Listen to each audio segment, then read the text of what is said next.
Welcome to Empty Nesters True Crime Podcast, where we explore chilling mysteries and dark secrets.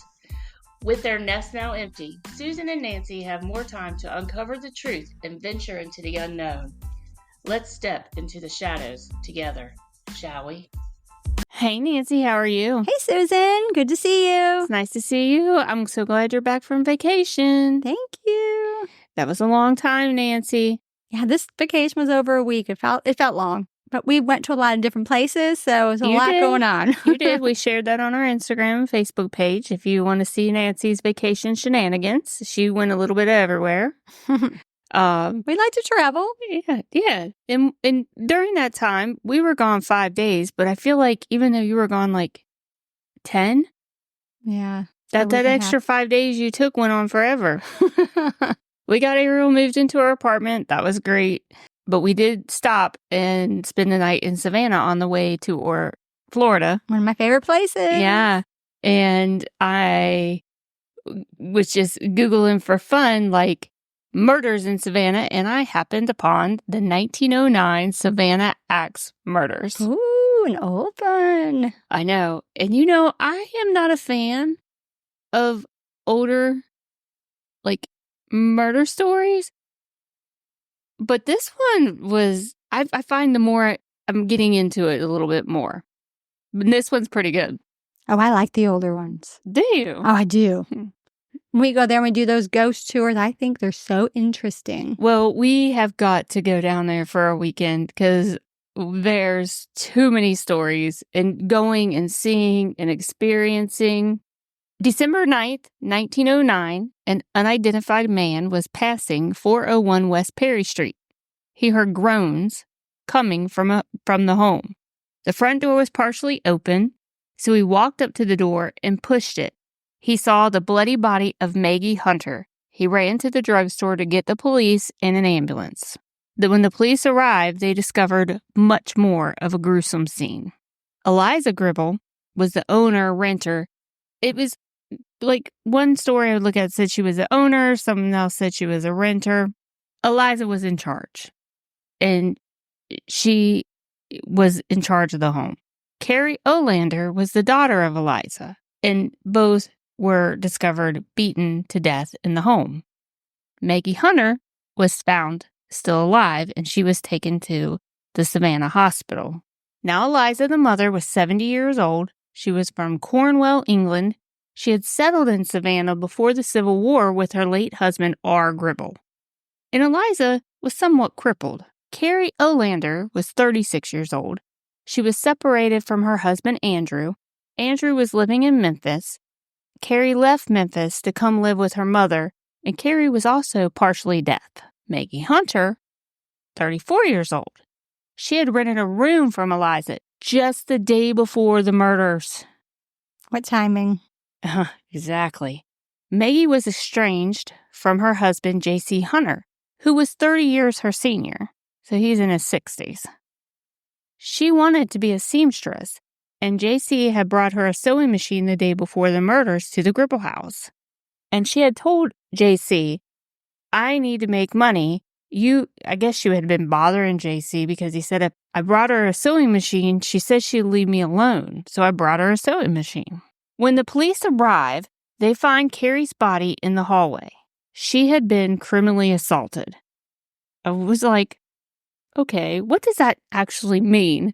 So I Googled it, the definition of criminally assaulted. Mm-hmm. And it's an attack by physical force on a person for which the attacker is liable to criminal prosecution. An intentional act that puts another individual in apprehension of immediate harm. And it can be rape. I'm not sure she was raped, but that it can include rape. Mm-hmm. But I think it doesn't have to include rape. Her throat was slit, which this is a good time to talk about our drink for tonight. I see why Susan messed that word up. We might have a few bloopers after this drink. Yes. So I was like, what is the drink of Savannah? So, Google. What do? You Google it. It is the Chatham Artillery Punch. And I'm going to tell you, when they say punch, they mean punch. They mean punch. You have got to go on YouTube and watch our video for this drink. It explains the history of it, but it was in Civil War times when the soldiers wanted to have a throwdown of how they did it. This is a huge punch.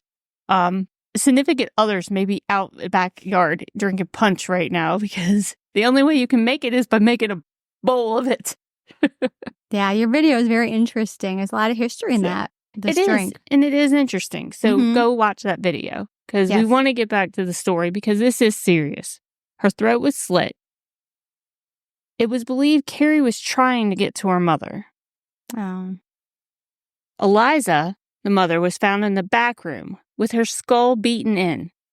Eliza was found sitting in her easy chair with a newspaper and her reading glasses at her feet. She had received 1 to 2 blows to the back of her head and had an imprint of an axe. So Eliza's just sitting there reading the newspaper and she gets beat to death. And quickly. Maggie was found barely alive at the front door. Throat slit, her head beaten in. She did end up dying 3 days later in the hospital. A bloody axe was found in the home, and it's believed to be the murder weapon. But the public's reaction was insane. The crime happened early in the day, like 2 p.m., which means the murders made the evening newspapers. Because back then, you'd have an AM newspaper and a PM newspaper. So if you could get it in time before the newspapers were published, you'd get the news for that day. That's just how it worked. Even worked that way in the 70s and 80s a little bit, Yeah. Remember? The Savannah Evening Press reported the murders, and the town went crazy. A riot broke out, with fences being torn down, doors burst open, as the town people went on a witch hunt to find the murderer. The triple murder made national news. Now, this is where it gets wild, because this just happens. The Los Angeles Herald and another paper in Utah reported December 11th, 1909. This is what they're reporting. And I am going to apologize for some of this language, but this is exactly how it was written in my investigation. 150 Negroes are prisoners in the police station awaiting examination. This was not entirely true. They were seeking protection because when this witch hunt started, it had to be a black person, a black man. Before they even did an investigation, everyone just assumed that a black person had killed these white women. Mobs of men started to storm the jail in an outrage, making everyone fear for their safety and lives. And the headlines over the next couple days, they read, 2 dead and 1 dying in home, victims of assassins. Another one, detectives believe Negroes did the murder. December 9th, 1909, the Evening Press. The crime is supposed to have been committed by a Negro who had been working in the area for the past few days. The Negro was formerly employed as a cook in a restaurant here. He is 26 or 27 years old, 5'8", and went to work this morning wearing a gray sweater trimmed in red. And they just go on. Women are killed by Negro with axe. Neighbor saw Negro with axe. Must arrest Negro to solve mystery. Why are we doing this? I have heard so many, like today with social media, you hear so much like, why can't the news report the facts of the news like they used to? Right. This tells me here that in 1909, they still were not reporting the facts. It's still very skewed. Whatever fit their agenda. Exactly.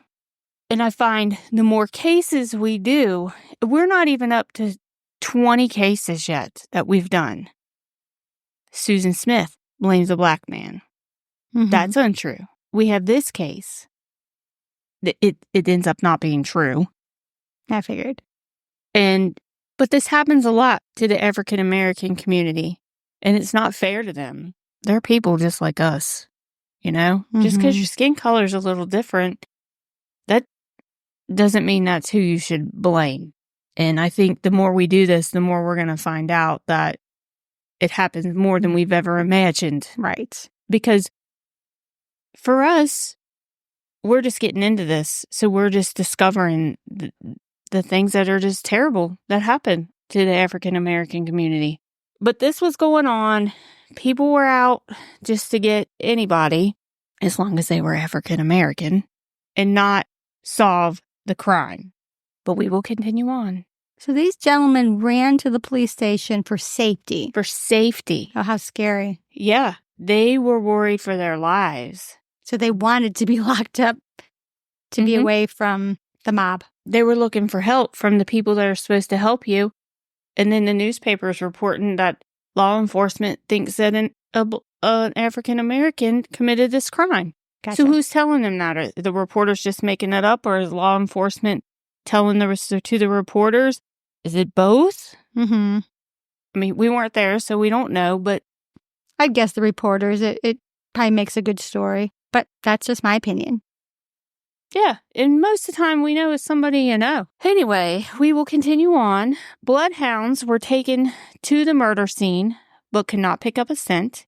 $1,000 reward was issued for an arrest, which was quite, I would say, was quite a lot of money back then.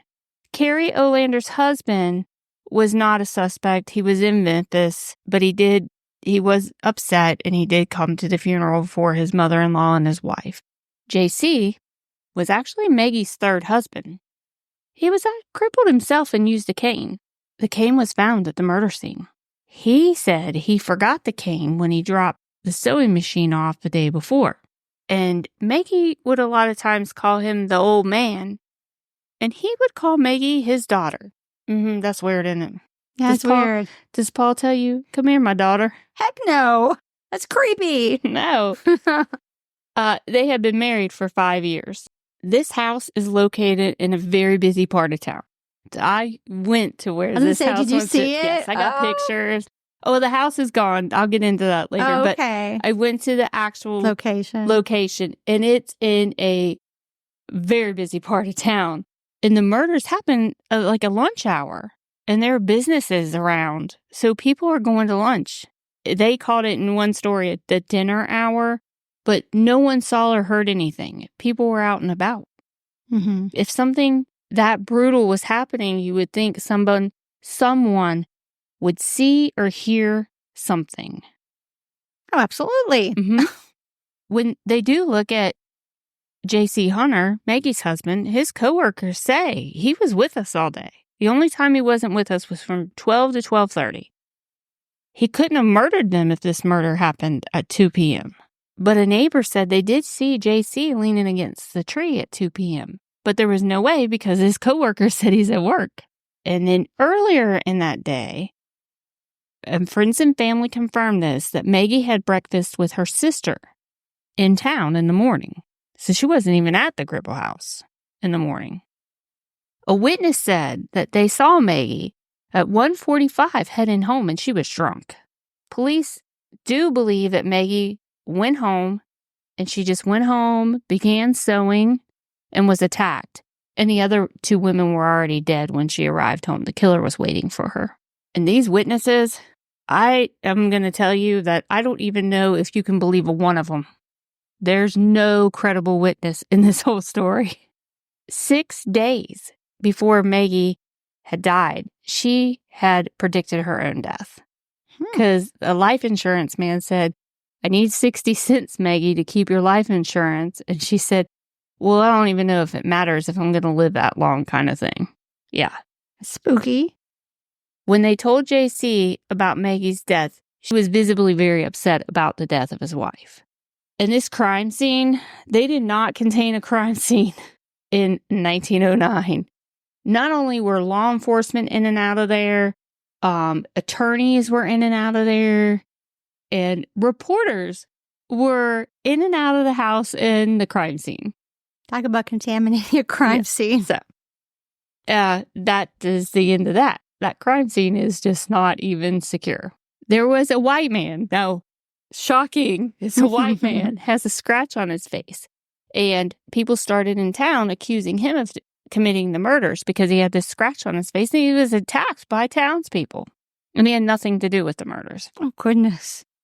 So Maggie's dying, and she told Baptist minister Reverend John S.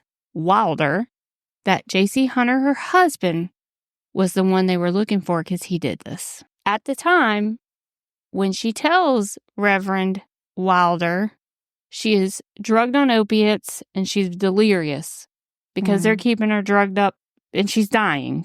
But he does say to her, "Do you know who I am?" And she knew who he was. And she also, but then she was like, "But there's a man behind you," or something like that. But the Reverend does tell law enforcement, and they take JC into custody, and they go through his home, and they do find a bloody rag stuffed in his fireplace in bloody clothes. February 23rd, 1910, Chatham County arrested J.C. Hunter, Willie Walls, and John Coker. All three men, and later a fourth man, are indicted for the murders. All the men deny being involved. August 17th, 1910. I mean, we talk about how slow the court system goes. Right. They're moving. Because this just happened in December. And August 17th, 1910, the jury convicted Hunter of the murders, and he was sentenced to death by hanging. He appealed his conviction, but it was denied.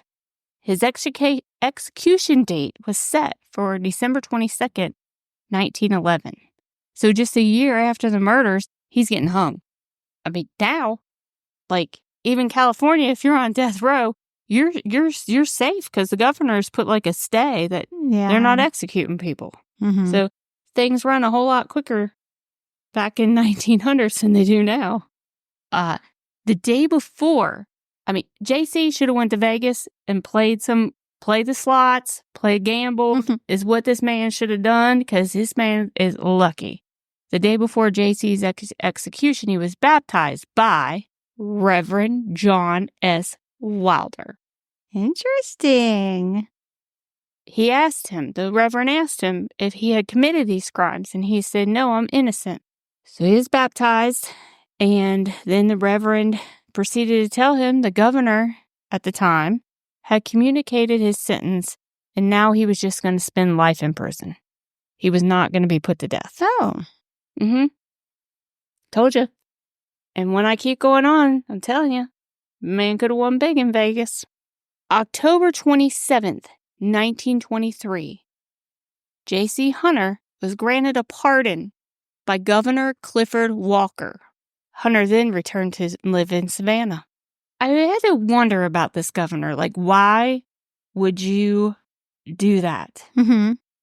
Like, there were bloody clothes. The cane was there. It's all circumstantial.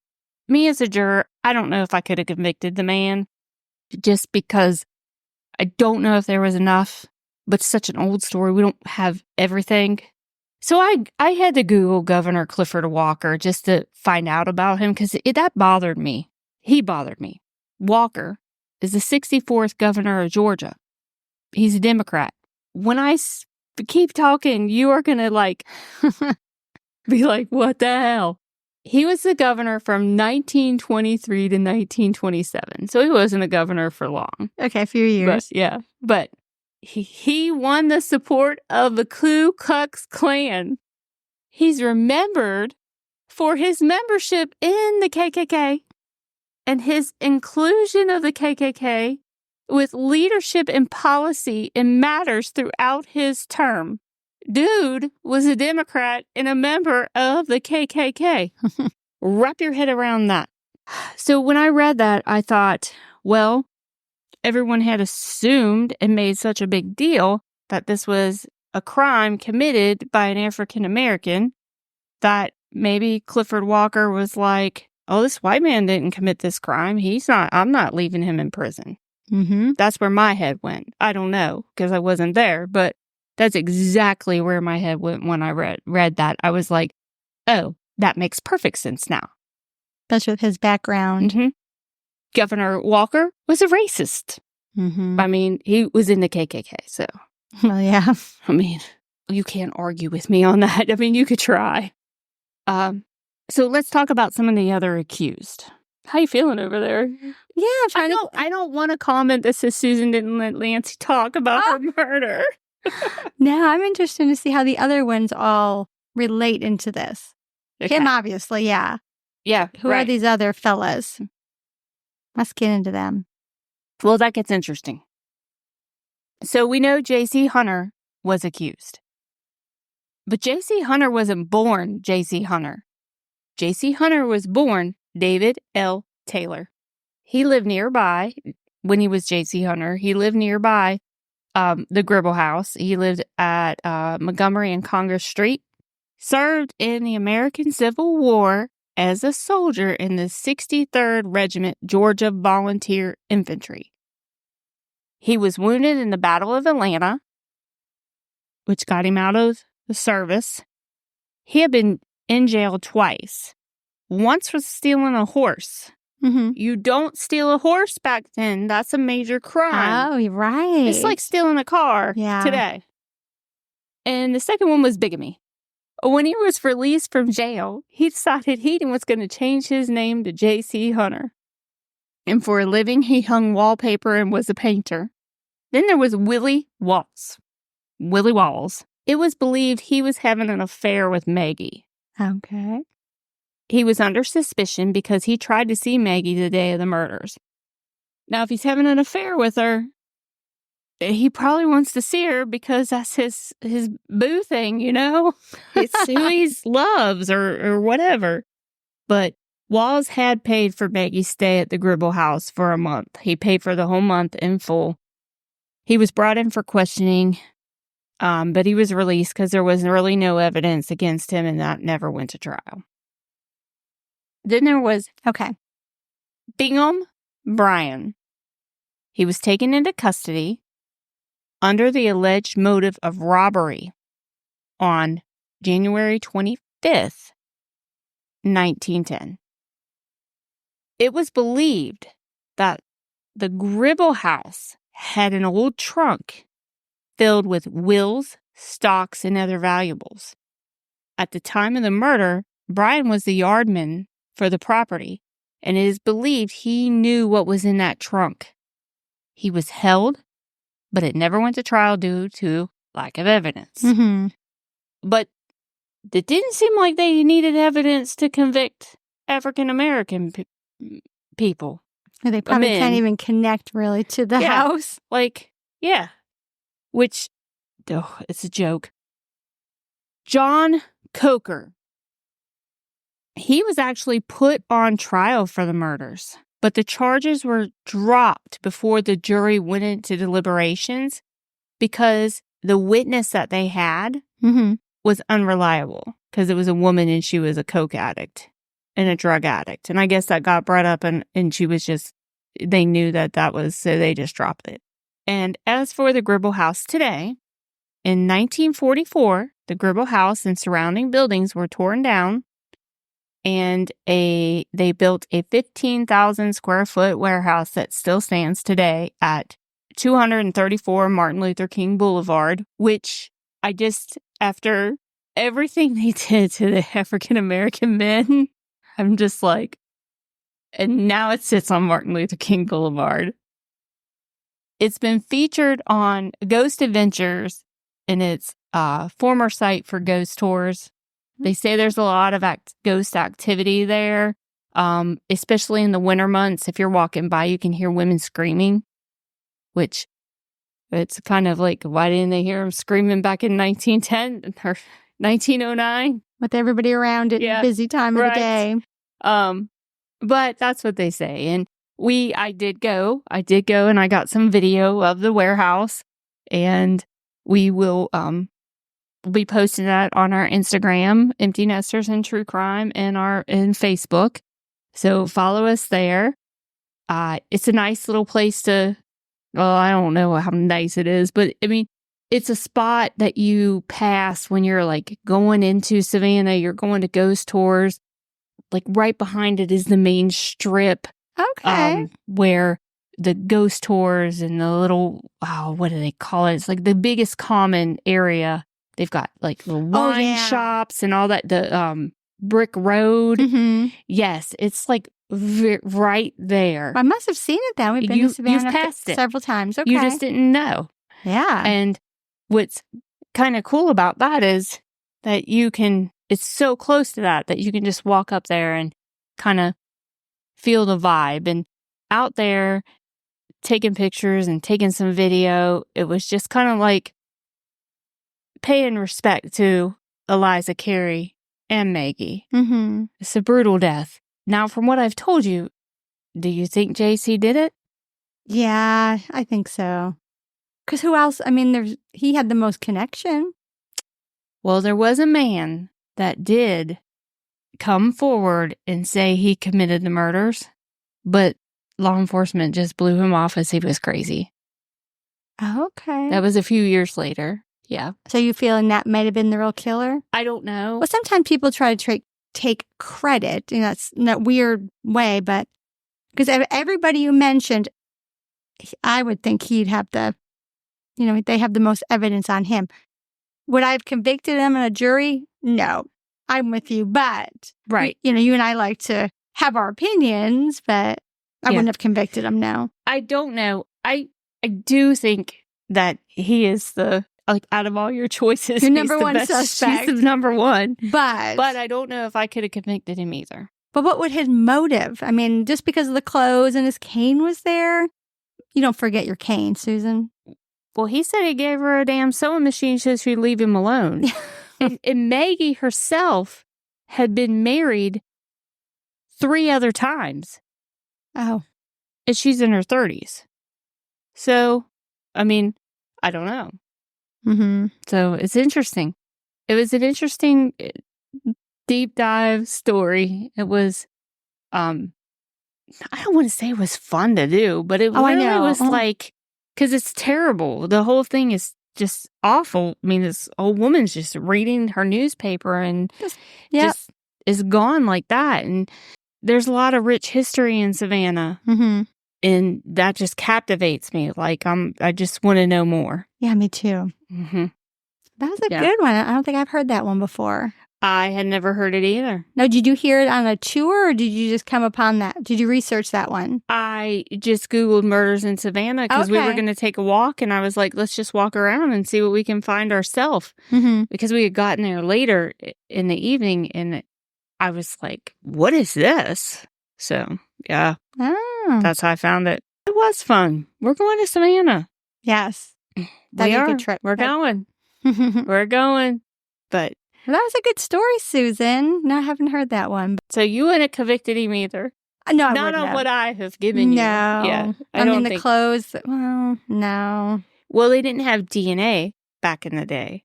So, he could say, I was doing this kind of construction work and that's my blood. You don't know. I mean, right. Because you don't know because there was no way to prove it. Think of how many people got off years ago because they couldn't prove stuff that we could now.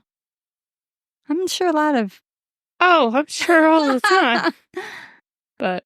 yeah, well, that's a good one, Susan. So, but yes, please watch Susan's YouTube. It's a very... her drink, there's a lot of history to it, and it was really interesting. Yeah, that was fun. That was different.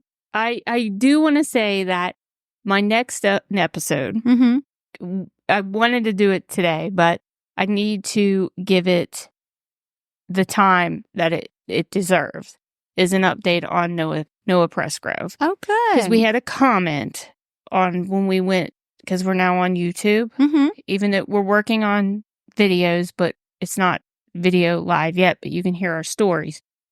I had someone say, you have so many facts wrong. Well, at the time that we recorded that story, those were the facts. Right. That's what happens when you do a story right away. Yeah. You get what's out there. Right. That things might come to light. So that, yeah. So a lot of things have come to light and some things have changed. At the time, those were the facts. So I'm going to go through that and I'm going to update those. Oh, good. So, And we should too. I mean, right. It's been a little bit. And So 2 weeks from this story will be Noah Pressgrove. So if you've not listened to that, yes, go listen to it so you can really, when we talk about some things in there, like timelines, shorts, teeth, clothes being cut up, some of those things did not happen the way that they were presented in the beginning. So that's where we're going. Oh, I like that. Yeah. Yeah. So when the man said, your facts, well, no, at the time, those were the facts. Things have changed because more information's come to light. But that happens in a lot of stories, like, and you put it out right away. You're getting what's out there. All the damn time. So, yeah, that's Yep. normal. And we need to do an update on our stories. Yeah. But I want to tell you, last night, we were watching, then we'll let y'all go. And if you want to go, because we're done with this story. I will say that we did the Beverly story. You did the Beverly story, the realtor. And that was on Dateline. Beverly Carter. Yes. If it was last night or maybe the night before, sometime this week. And I was like, Matt was changing channels and I was like, oh, that's Nancy's story. Let's watch it. And we watched it. And I want to say, after I watched it, because that was one I had not heard, you did a phenomenal job on that story. Well, thank you. So if anybody has not listened to the Beverly Carter story, you need to go listen to Nancy's Beverly Carter story, because Nancy did a phenomenal job. And I appreciate that. You did it just as well as Dateline. Well, there we go. And I hope that that's when people will share, because there is some good information. If you have real estate friends, they might be able to learn off of that episode. I mean, it's a tragedy, but there's stuff that you could be learned from it. So again, that's another one I hope people would share with their friends. Yep, absolutely. Well, this is fun. We'll see you next time on Empty Nesters and True Crime. Like us, follow us, leave us a comment. I appreciate it. Yeah. And if you need to critique us, do it. That's the only way you grow. Thank y'all. Thanks for joining us on Empty Nesters True Crime Podcast, where we've delved into chilling mysteries and dark secrets. With their nest now empty, Susan and Nancy will keep uncovering the truth and venturing into the unknown. Until next time, stay safe and step into the shadows with us again.